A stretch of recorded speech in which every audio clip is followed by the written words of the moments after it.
Això és molt equilibri. Sí, però... Si no decidim, es quasi no hi pot dir.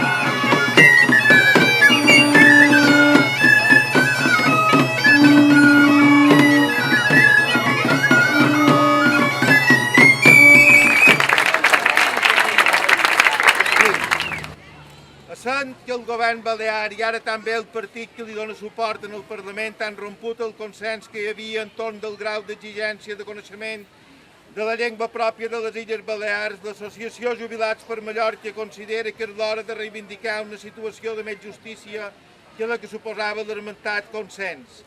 És completament injust i colonialista que cada llengua tingui en el nostre territori un grau d'obligatorietat superior al grau d'obligatorietat de coneixement de la llengua pròpia dels autòctons. És el mateix atac contra la diversitat de l'agricultura, contra la diversitat de l'economia, és el mateix intent de concentració financera, és exactament el mateix.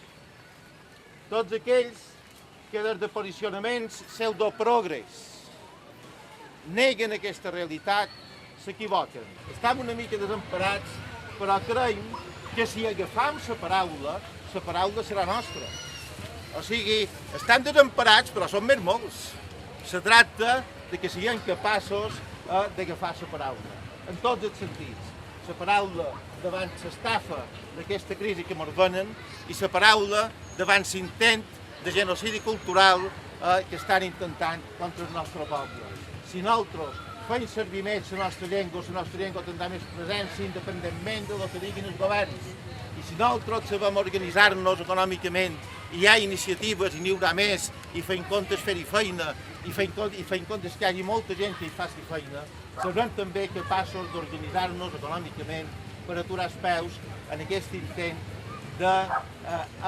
d'abolició de la democràcia i de la llibertat. Penseu que no fa molt d'anys, segons molt bé demostra un llibre en Joan Carrero, que és per aquí, ara no el veig, un llibre que se diu La hora de los grandes filàntropos, on demostra claríssimament que aquesta crisi ha estat provocada intencionadament. Queda demostradíssim. Vull dir, si nosaltres sabem organitzar-nos i sabem posar fre, serem capaços de sortir-ne.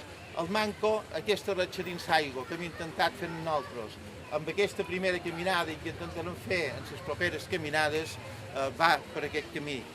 Yo tuve la suerte o desgracia de vivir los años duros en Argentina, de los 30.000 desaparecidos, y aquellos que no cuentan, las mujeres, las abuelas, son las que derribaron la dictadura. Quizá alguien pueda decir, 4 jubilados marchando por ahí. Pues ojo a los jubilados, porque esto ya no son 4 jubilados.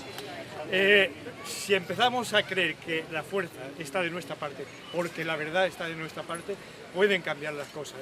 Gandhi decía que solo una persona que se deja llevar por la regla de la verdad y de la misericordia se puede enfrentar a un imperio. Y aquí creo que hay más de una persona. Por tanto, aprovecho para pedir todo el apoyo. Creo que han acertado, nos están engañando. Su fuerza es la mentira y el poder de propaganda que tienen. Nos están estafando. Los jubilados tienen la ventaja de que han hecho ya su vida, no tienen miedo a las hipotecas, a perder el trabajo, pues sigámosles porque ellos están dando el coraje y la verdad y las piernas que nuestra sociedad necesita. Fan tot el possible per acabar una per una en totes les conquestes socials que han costat tants i tants d'anys conquerir i mantenir.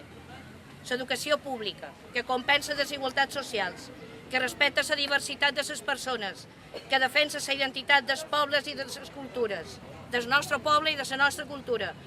És una d'aquestes conquestes, una de les eines bàsiques per transformar aquesta societat, de cada vegada més corrompuda pel poder polític i més adormida pel consum, per l'individualisme i per la por. Important no, el que m'apareix que ens toca molt és saber què hi ha darrere aquestes mentides.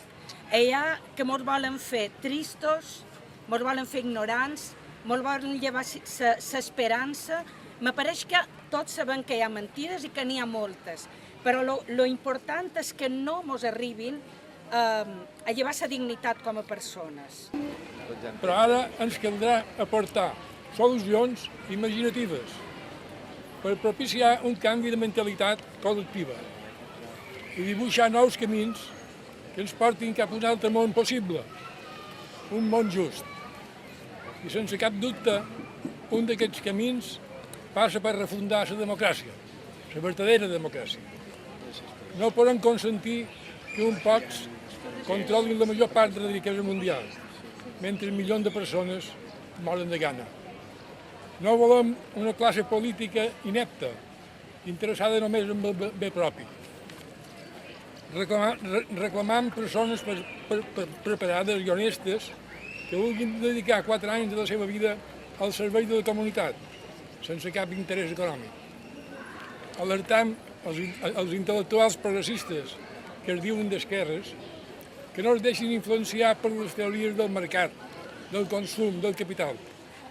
Això ja no són mentides, són estafes que porten els pobres a la misèria, la classe mitjana a la pobresa i els rics cada cop més rics. Això serà el que pretenem des de Llibertat per Mallorca sigui la nostra futura acció. Esperem tenir tots els pobles informats al nostre costat i així poder dir que hem intentat deixar aquest món un poc millor de com el trobàrem.